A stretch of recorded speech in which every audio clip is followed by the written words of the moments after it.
Hello everyone, welcome back to my channel Education Hub. Today we are going to read and understand Unit 8, lesson name, Going to buy a book of NCERT English of class 4th. Let's start.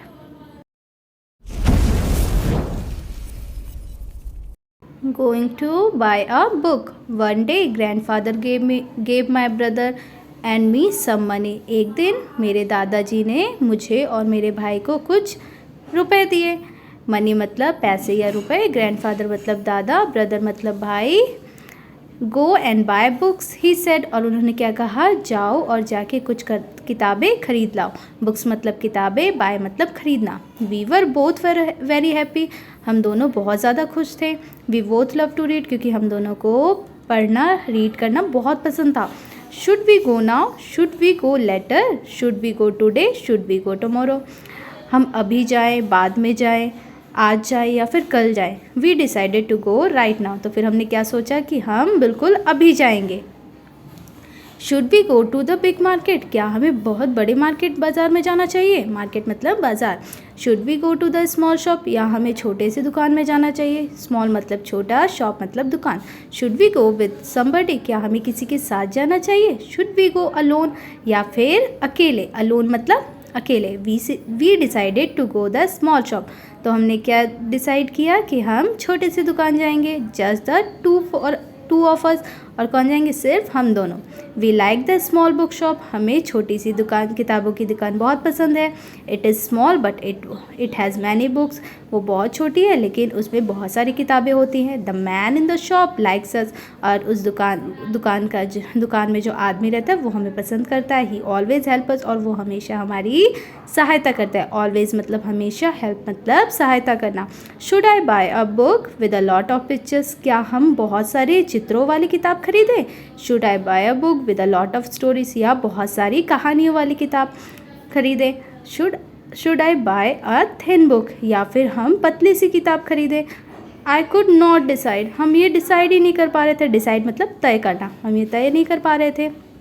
We did not know which book to buy, और हमें ये समझ में ही नहीं आ रहा था कि हम कौन सी किताब खरीदें. The man in the shop smiled at us, तभी वो उस दुकान का जो दुकानदार था वो हमारी तरफ देख के मुस्कुरा रहा था. Relax, come with me he said, कहते हैं आराम से, तुम मेरे साथ आओ.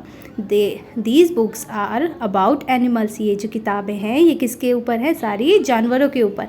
दोज आर अबाउट मशीन्स, और ये कुछ किताबें किसके ऊपर है, मशीनों के ऊपर. मशीन को हिंदी में क्या कहते हैं, यंत्र.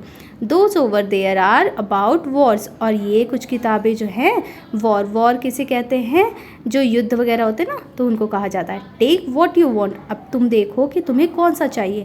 आई पिक्ड सम बुक्स, तो हमने कुछ किताबें उठा ली. My brother picked some books, और मेरे भाई ने भी कुछ किताबें उठा ली. I sat on the floor, और मैं कहाँ बैठ गई, ज़मीन में.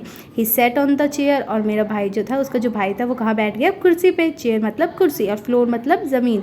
And we read and we read and we read, और हम पढ़ते गए. इट वॉज़ वेरी क्वाइट, वहाँ पे बहुत शांति थी. देयर वॉज नो साउंड, वहाँ बिल्कुल भी आवाज़ नहीं थी. साउंड मतलब आवाज़. 1 आवर पास, 2 आवर पास, 1 घंटे बीत गए, 2 घंटे बीत गए. Finally we knew which books to buy, और तभी हमने तय किया, हमें पता चला कि हमें कौन सी किताब खरीदनी चाहिए. The man in the book shop smiled at us, और जो उस दुकान का दुकानदार था वो हमें देख के मुस्कुरा रहा था. I got a fat book with many stories, हमने एक मोटी सी किताब ली जिसमें बहुत सारी कहानियाँ थी. फैट मतलब मोटी. My brother got a big book with many pictures, और मेरे भाई ने एक बहुत ही बड़ी सी किताब खरीदी जिसमें बहुत सारी चित्र थे. We run home to our grandfather, और हम भागते हुए कहाँ, अपने घर आ गए, अपने दादाजी के पास. होम मतलब घर. We climbed on his bed, और हम चढ़ गए कहाँ पे, उनके बिस्तर पे. बेड मतलब बिस्तर, क्लाइम्ड मतलब चढ़ना. He put his arms around us and then we read and read and read, और उन्होंने क्या कर लिया, अपने दोनों बाजुओं से हम दोनों को पकड़ लिया, और हम पढ़ते गए. तो बच्चों, ये लेसन आप लोग का कंप्लीट होता है. अगर आपको पसंद आया हो तो लाइक एंड सब्सक्राइब करना ना भूलें. Thank you.